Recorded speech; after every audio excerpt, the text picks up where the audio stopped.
Get ready. We're going to go one by one through all the home run derby participants and rank their chances of winning. That's tonight. Kidding them. Good morning, everybody. Paul Ihander with you. Max Goren is back as well on this Monday. Hopefully you all endured your weekend. You got a little bit of sunshine yesterday. Woke up to rain this morning. For those of you who haven't peeked out of the curtains and are just waking up to your alarm going, what did I miss? Did I miss anything? Not much. Not much except for the World Cup that FIFA wanted. You missed some NBA Summer League action for sure. You missed a comeback at Wimbledon, which really wasn't really a comeback. He just lost the first set. So, I mean, is that a comeback really? It's just like, I lost the first set. And you win the match. And $3.8 million. It's what Yannick Sinner does. Didn't seem like a lot of drama there. But we start with the fact that they are talking now at the NBA Summer League. The NBA Summer League underway in Las Vegas. The first 2 days are complete this opening weekend, and it feels like everyone's ready to shut down their star players because they've seen enough. We've seen enough of A.J. DeBanza. We've seen enough of Caleb Wilson, who apparently even understood that he was limited in his role at North Carolina, and nobody realized he could shoot from outside. And he hit some step-back threes over the weekend, like, oh, wow. You were the fourth pick in the draft? Yeah, you could have gone one. You could have gone one. But he's okay with that. He's like, I wouldn't be a Chicago Bull today if I wasn't limited. No, yeah. in what he was doing at Carolina. He made 7 3-pointers the entire season at Carolina, and then in his first summer league game, he went 7 for 11 from 3. So that was something that I didn't see coming. And that was kind of my one thing about him heading into the draft is, well, you got to be able to shoot in the NBA these days, and he hasn't really shown that. Well, it turns out probably could have done it the entire time. And maybe just was not utilized in that aspect at Carolina. Yeah, so wasn't the game they wanted him to play. And apparently now he's putting up like 2,000 to 2,500 shots a day to try to improve. Oh, he's kind of got that winning kind of psycho mentality, which usually ends up in success at some point down the road. So if they can surround him with any kind of talent, I think that the Bulls will be just fine here in a couple of years. He'll be okay. He'll be okay with the Bulls. Not that their development and team building has exactly been sparkling over the last 10, 15 years, but, there's things can change. All the balls have gone through there. All the balls. So Caleb Wilson, they're looking to shut him down. Darren Peterson with the Jazz. Boozer with Memphis. And it was Boozer and Wilson who went at it over the weekend, and both had really great games, and both were very complimentary towards each other. So that's the NBA Summer League. But also being talked about at the NBA Summer League are lots of executives, lots of things going on when it comes to, well, Bill Foley, the Vegas Golden Knights owner, wants to buy an NBA team. We've found out that he is one of 5 potential bidders for an NBA team. And the group that we told you last week that Jay Williams, former Duke player, was involved in, they are actually going to call the team the Las Vegas Jacks. That's not just like the group name. That's the team name that they trademarked. If they win it, there would be a Las Vegas Jacks in the NBA. So, let's reevaluate that. Just, if you got the money, you can call it whatever you want to call it. It's like people that buy racehorses and then name the racehorses after like their mistresses or their firstborn children or the dog and street that they lived on, right? I mean, that's supposed to be the password or whatever it is. What's your first dog's name? By the way, don't answer that stuff on Facebook ever. Like those little questionnaires and whatnot. Hey, let me give you these 20 things about yourself and talk to me about that stuff. Those are literally 20 security questions. Like, what's the name of your first pet? Where did you get married? I'm like, okay. I mean, there's some things you can give away because it's kind of public knowledge. You could search it through public records, but still, your first pet? Come on. Your favorite food? So the GMs are talking. The owners are talking. And one general manager who talked, and apparently he was saving the good stuff for Charlotte. You know, he was an assistant GM, Jeff Peterson in Brooklyn, and an assistant GM in Atlanta. Jeff Peterson, the current Hornets general manager, talked about the LaMelo Ball trade over the weekend in Las Vegas, met with the media, chatted it up with everybody about like how we are here to play for championships. We want to get to the playoffs and stay there. Now, if you call the play in the playoffs, they've now been there, but a real run in the playoffs, it's still been a decade. And he believes the Hornets should be in contention and play in contention. And he believes and says this trade wasn't a wasn't a surprise, not to the ownership. It's something that had been talked about for a while, and they felt now was the time to deal LaMelo Ball for something that would help them down the line. And apparently, Peterson's been in love with Naz Reid forever. Like, this isn't just a quick flash-in-the-pan infatuation like, oh, well, here's the deal on the table. Like, there was a way to work this out, and it had been twisting and turning in his head forever. So Peterson, speaking over the weekend, this was on Saturday night, by the way, talked about that return that he got in the LaMelo Ball trade. Yeah, I think it just goes back to the flexibility that I just touched on. Again, just that draft capital and the swaps and the exception, all those things are great tools, if you will, to help us to continue to build a team. More importantly, Naz Reid is again, an unbelievable player. We're very, very excited that we were able to acquire him in this trade because just his positional size, his versatility, skill set, IQ, he's proven that he can contribute to winning at a high level. You know, the guy's been to 2 Western Conference Finals.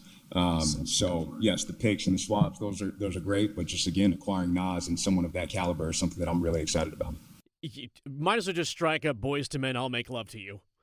That is, Peterson loves himself some Naz Reid, and if he can help the Hornets in the post and help the Hornets get out of the 8th seed, so to speak, and the play-ins and whatnot, and become a regular in the tournament, I think everyone who's a Hornets fan is all for that kind of noise. And you hope that these work out. In a lot of cases, when you deal star players, it tends to work out for both sides. It truly does. He wants them to compete for championships. Is that absolutely possible for the Hornets? And again, he even discounted the first round picks and things like that. That doesn't help you today, but it shows you now that there is a different mentality in place to where the fear of moving younger players, and Ball's 24. Okay, 24, rookie of the year. Like, you were thinking to yourself, do we maximize out what we have right now? Because the dude was going to make some money. He was going to make some money, but Peterson said this.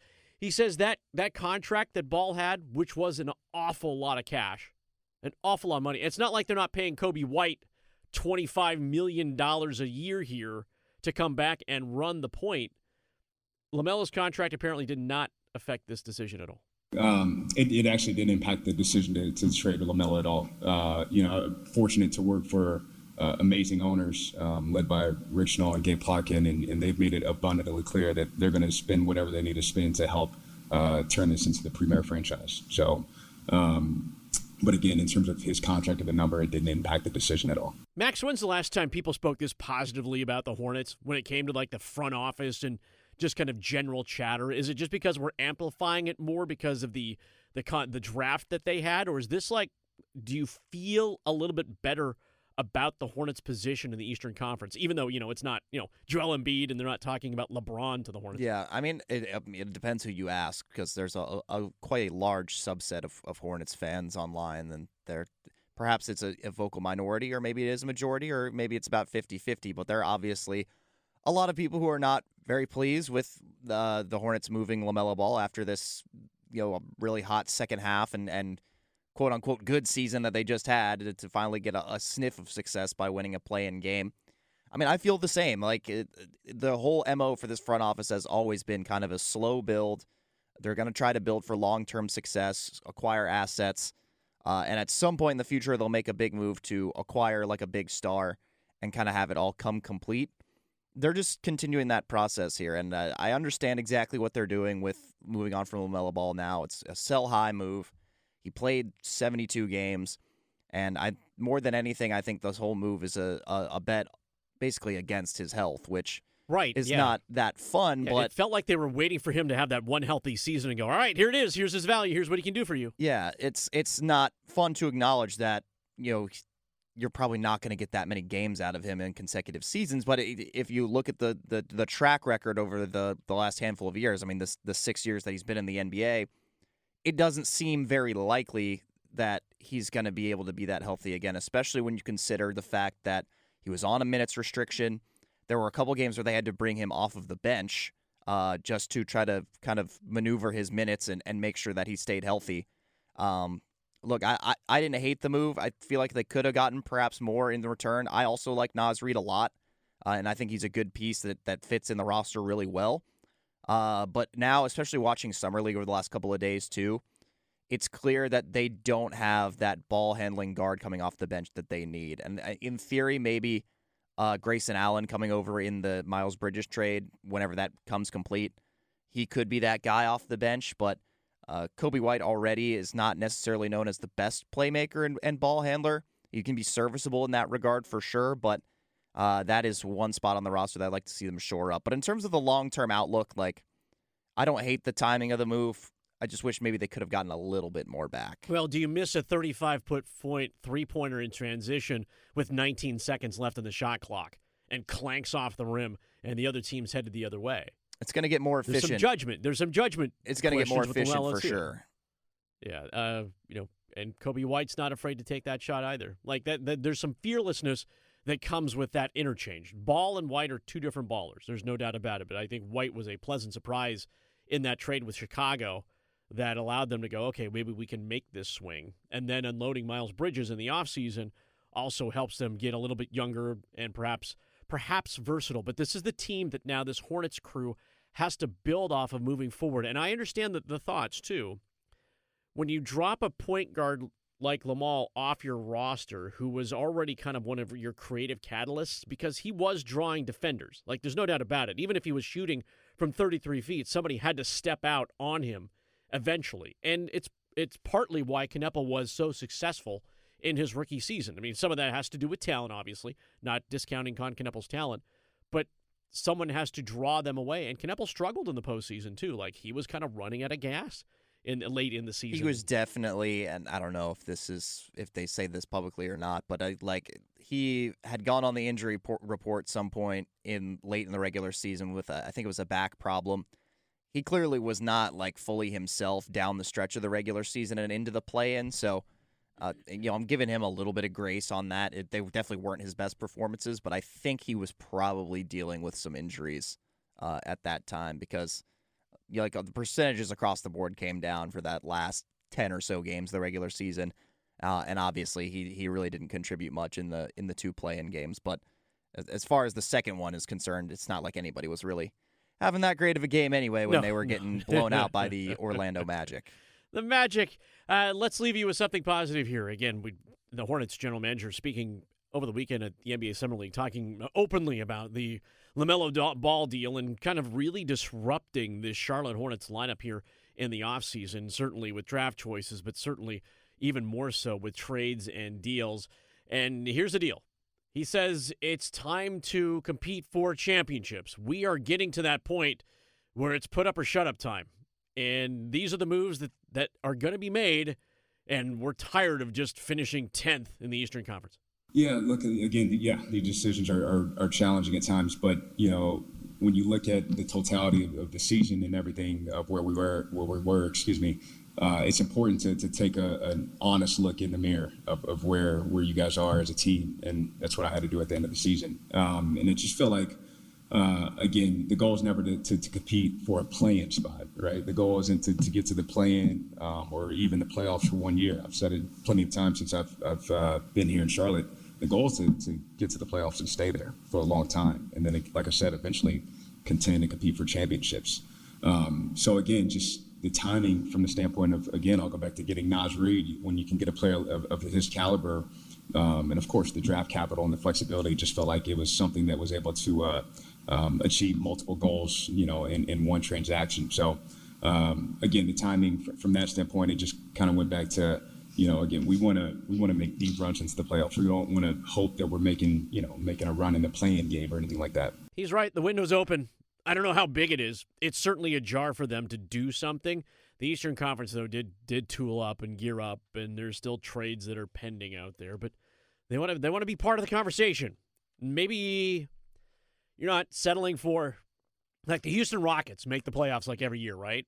But it never feels like they're contending for everything. Their vibes were pretty bad last year right. as they went into the postseason. But that can't be the goal. No, their no goal is not to be the Rockets. And look, this upcoming season, honestly, I expect this coming season to be, in at least like record-wise and standings-wise, like probably pretty similar. I don't think like some of 44 games they won this year. Yeah, I don't think like some of the most pessimistic fans that they're going to like fall off and win 25 games next year, but I also don't think this move is improving them that much. Like I don't think they've improved the roster, at least addition by subtraction when it comes to particularly the Miles Bridges trade.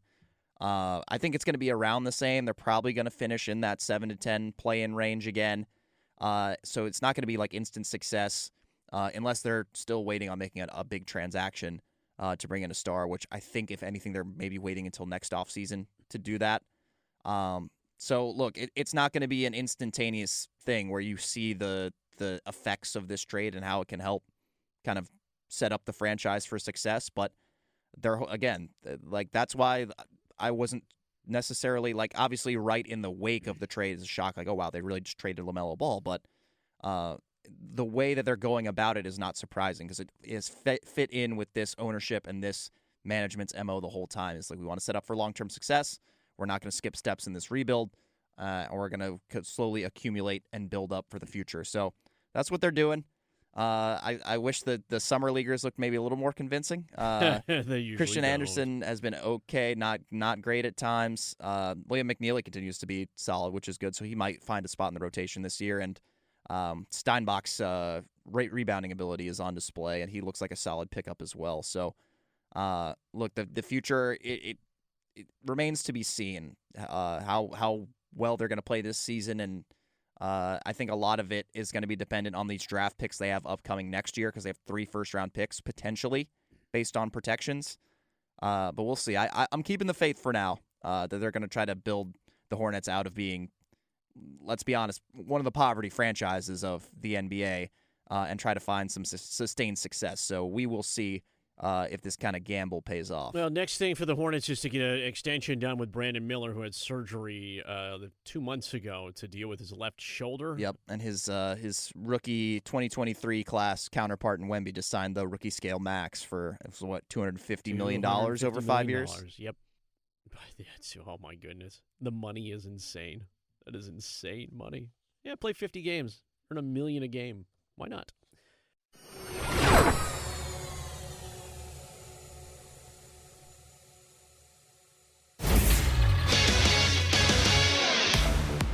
I'm Max Goren with 3 things you need to know right now from 99.9 The Fan. The World Cup semifinal matchups are set. Tournament favorites France will face off with Spain in Dallas on Tuesday. Then England will take on reigning champions Argentina in Atlanta on Wednesday. The semifinal winners will meet in the World Cup final at MetLife Stadium on Sunday.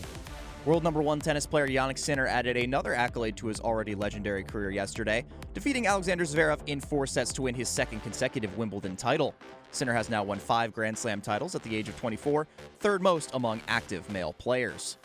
After a last-place finish in the first half of the season, the Durham Bulls are in first place in the International League East in the season's second half, heading into the All-Star break on a 3-game winning streak. They will pick up their campaign against the Charlotte Knights at the DBAP on Friday.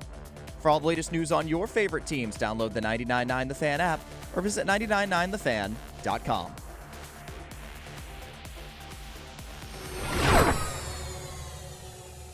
The World Cup got its wish.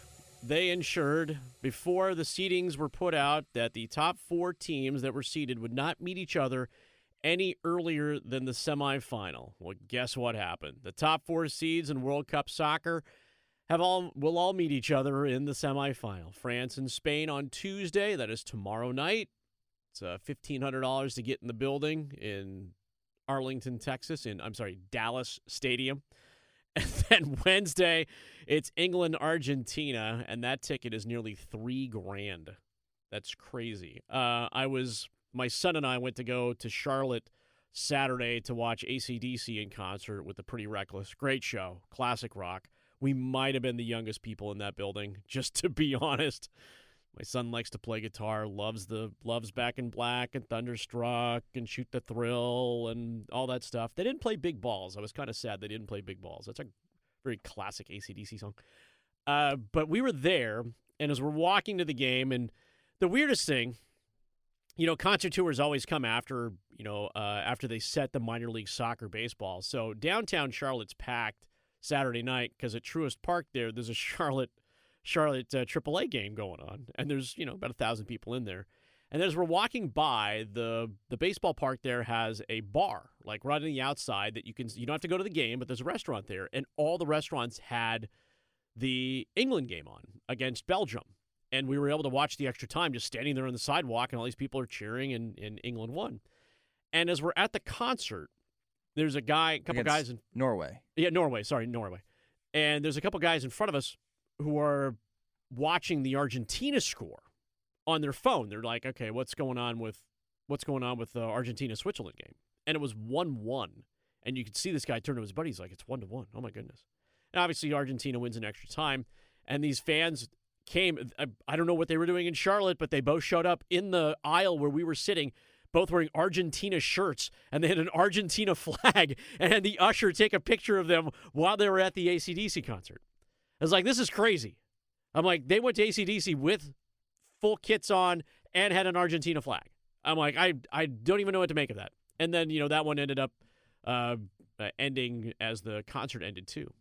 So fans got their wish. You got to see what you wanted to see, and now we've got the Tuesday matchup set up with France and Spain.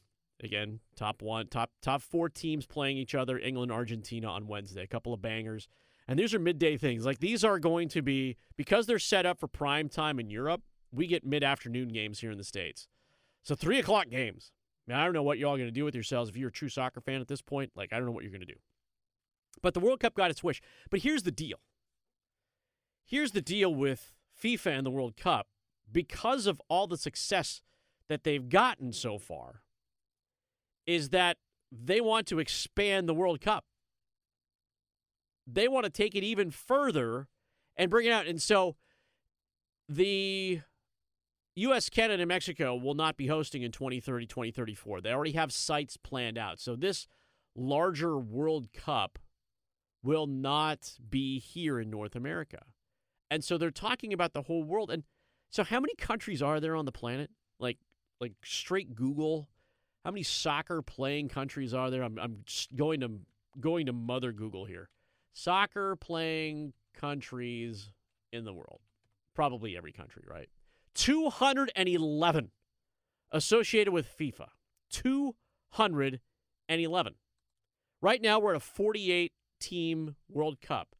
To 64 would almost be, the rough math is about 30%. If they go to 30% of soccer-playing countries that make the World Cup, coaches were already complaining this year about having more games.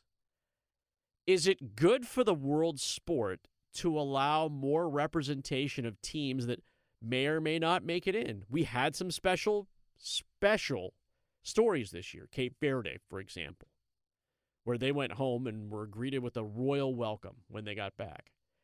Is it truly the right? For me, I'm all for expansion and making moments. I really am.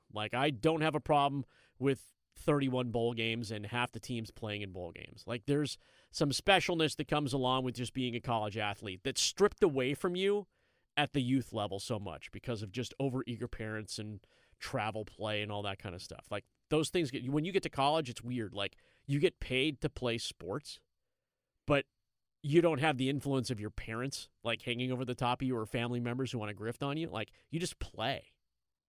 It's weird. Youth sports is supposed to be about that way. I think college sports is evolving that way too. You get the paycheck, now I don't have to worry about it anymore. I got a training table. I got food. I got dorms. But for soccer, they're talking about trying to make some history. That's an awful lot of teams, though. And an even longer tournament that would have to be hosted in countries that just simply may not have the venues to be able to host that many matches. Yeah. Well, it's another combined bid in 2030, isn't it? It's Spain and Portugal. Right, the whole Iberian Peninsula. I think they're going to have some kickoff games ironically, in Uruguay and Argentina because it's the 100-year anniversary of the first World Cup. So that travel already is going to be interesting. But I could see this working because if they go to 64 teams, then instead of the format this year where there were a bunch of third-place teams that got through, so you really didn't have to do all that much in group play to be able to make it to the knockout stage. If they go to 64, then you just go to 16 groups of 4, and then it's just the top 2 from every group makes it deeper into the alphabet at that point. Which makes it, I think, makes more sense, and it also adds a little bit more intrigue to the group stage, because we saw this year, and they had also changed the tiebreakers, so a lot of the third games didn't matter. But like if you won one game in the group stage this year, like you were through to the knockouts. So I honestly wouldn't hate if they went to 64 if basically that's the only thing they change, is it goes to 16 groups of 4 now in the group stage. Top 2 make it through. No more third place teams getting through to the knockouts, because then really, again, if you like drew all 3 games, like you were getting through. Like you have to be able to, have to work a little bit. Now, granted, the standard of competition will be lower, so it's not going to be hard. It's the women's NCAA basketball. If you're a higher level nation, like it shouldn't be hard at all to get through as a top 2 in groups that'll be even more watered down. But like we saw some really good drama. Like we saw some of those great stories, like you mentioned, Cape Verde, like Curacao. I think drew one game. I mean, they lost to Germany like 7-1, but they got a draw. Like they were happy to be there. Like you never know what upsets could be coming. And there were a lot of teams that pulled off draws that probably had no business. I think Qatar drew in their first game of the group stage, and they didn't end up making it through. But you never know what can happen. So as long as that were the change where the top 2 make it through, just make it a little bit tougher, at least in terms of the results that you have to pull off in the group stage. I wouldn't necessarily hate that. Again, like I'm more normally against expansion. NCAA tournament expansion, not a fan of that. Like college football playoff, getting way too bloated, but I could see it working with 64 teams. Not that I'm advocating for it necessarily, but if they were to do it that way, I guess I wouldn't necessarily hate that for going forward for FIFA. Well, for FIFA, it helps that they have household names now, certainly in the United States. Every time you get a little bit of jolt when it comes to international competition here in the U.S., you start picking up things, and it's not necessarily through documentaries or things that are made for reality TV. The reality TV is playing off in front of you, and you're seeing some of the most magnificent football, soccer on the planet right now in front of you, and the best 4 teams are playing at the end, and that's exactly what FIFA wanted. Exactly what FIFA wanted. The best part is the next World Cup, with it being in Europe, the games will be starting like in the morning over here, and that's kind of breakfast. That's like half the fun of all these previous ones, is that you could just start your day and immediately there was high-level international soccer going on. So 4 years away, but it'll be back. Beer and brats, beer and breakfast all day long for sure.